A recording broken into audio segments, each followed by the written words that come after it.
भगवान महावीर अपने शिष्य के साथ जन कल्याण के लिए एक स्थान से दूसरे स्थान भ्रमण किया करते थे। उनके शिष्य निष्ठावान थे।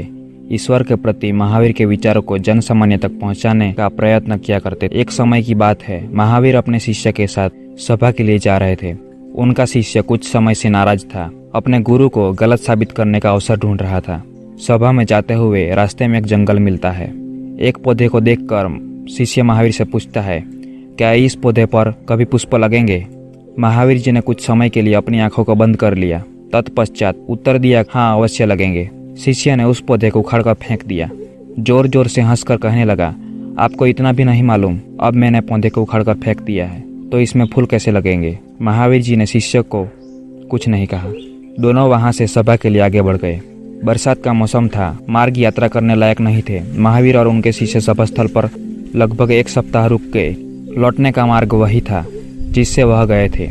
महावीर अपने शिष्य के साथ उस स्थल पर पहुंचे जहां शिष्य ने उनको प्रश्न किया था। शिष्य ने उस पौधे को देखा जिसे उखाड़कर फेंक दिया था। वह पौधा हरा भरा और फूलों से भरा हुआ था।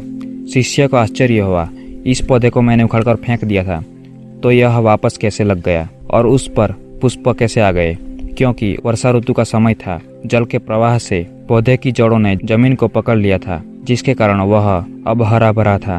शिष्य के पूछने पर महावीर ने कहा, क्योंकि यह भी जीना चाहता था, उसके अंदर भी जीवन है। वह कठिन चुनौतियों में भी अपने को जीवित रखना चाहता है। इस कारण वह तुम्हारे द्वारा उखाड़कर फेंकने पर भी पुनः जीवित खड़ा है। शिष्य ने अपने गुरु की महानता को जान लिया था। उसके मन में जितने प्रकार के विषाद थे वह सब दूर हो गए।